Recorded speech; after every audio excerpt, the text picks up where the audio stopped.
Hi, everyone. Thanks for coming. My name is Kayla. My name is James. And I'm Melvin. And we're all cybersecurity students. And today we want to get you all excited for cybersecurity and show you some cool things that you can do in cyber. So today we'll talk a little bit about password cracking, then give you all a demonstration. And then at the very end, we'll link you to some resources so you can try some cool techniques on your own at home. All right, password cracking. What do you need to know to understand password cracking? The first thing you need to know is that passwords are not stored in plain text. They're actually stored in an encrypted format called a hash.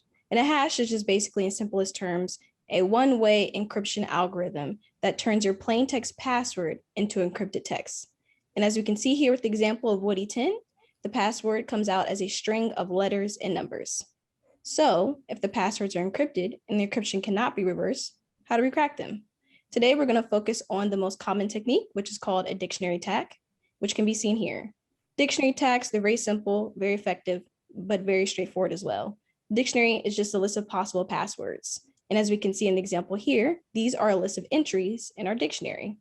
You'll see below we can attempt to crack the hash of an unknown password simply by comparing it to the hashes of our dictionary passwords. So here we have an unknown password, and again, it's in that format of strings and numbers.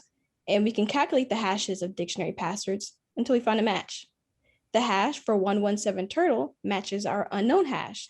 So we can conclude here that this is the correct password.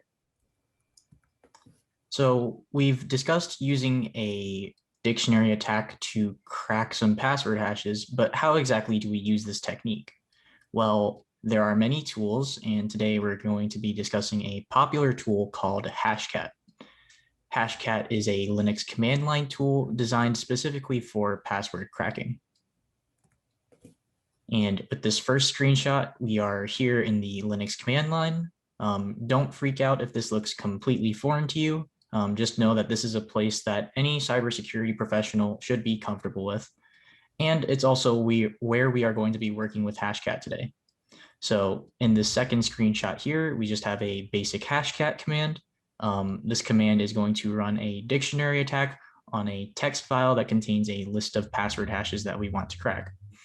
And it contains just a few basic components. So this first highlighted component here, TAC A, we are going to be setting the attack mode. TAC A is set to 0 and it will be in the straight mode. So this means that it's essentially the same as a dictionary attack. This highlighted portion here is TAC M. This will allow us to set the hash type. There are many different hashing algorithms, but for this example, we are going to be using the MD5 hashing algorithm. So TAC M will be set to 0. Highlighted here, we have the encrypted.hash file. This is a text file that contains a list of password hashes that we want to crack. And lastly, we have the dictionary file, rocku.txt. This is a file that just contains a list of potential passwords. So now that we've discussed the basic anatomy of a Hashcat command, let's try one out. All right, so that's a lot of information. Let's try and put it to use. Here we are at the Linux command line, and we want to crack some passwords. First thing we need is a password hash. In the real world, there's many different ways so you can get a password hash.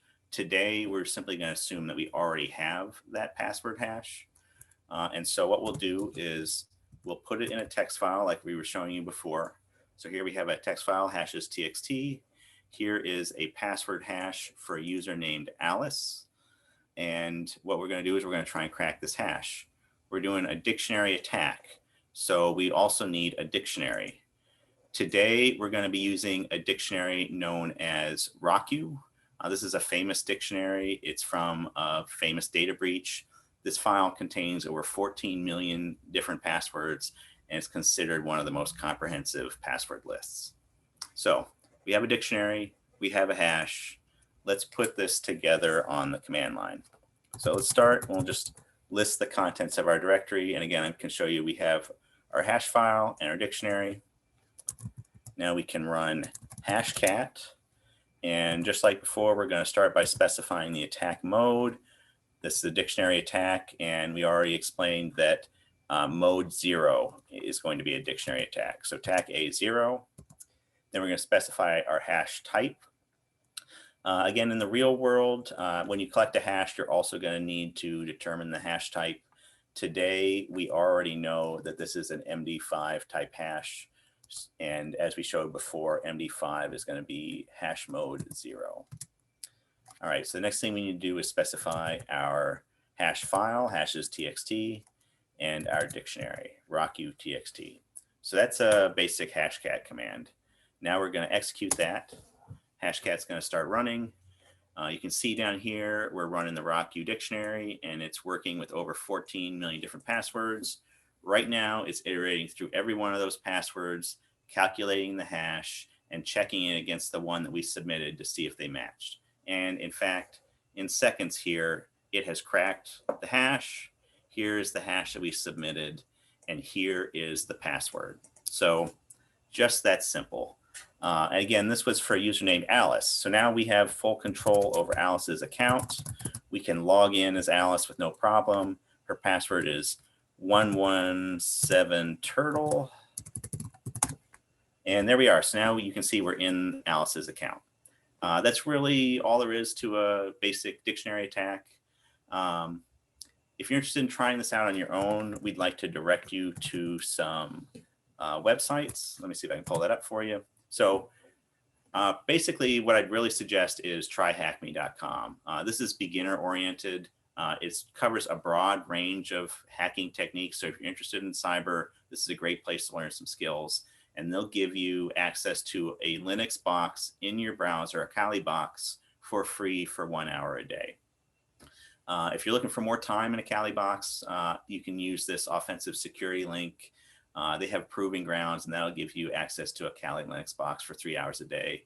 Their challenges are more difficult, but you can do whatever you want in the Kali box. So I'll drop those in the chat, and now we'll take some questions. Awesome. So first question, what made you interested in being a cyber major? So I'll take that question. I've always been interested in technology and computers, but I think what really hit it home was in high school when I competed in the Cyber Patriot competitions a few times. I had no idea what it was what I was doing. My friends had no idea what we were doing either, but we just kind of tried to figure things out and then just kind of rolled from there. Awesome. Another question, what was one of your favorite things about college or your college experience? I can go ahead and take that question. So for me, college has really been about networking and meeting other people, students, industry professionals, and professors as well. So I'd say probably my favorite experience is just kind of being able to connect with those people, especially because those people have led to different opportunities for me to, get into extracurricular activities and just being able to participate and stay involved in the community as well as my major. Awesome. Another question, piece of advice for future students, what would that be? Sure. So I have two things I would say. Number one is don't worry too much about what the person next to you knows. Everybody in your classroom, everybody on campus is going to feel like they don't know enough. Just move at your own pace. There's plenty of time to get where you want to be.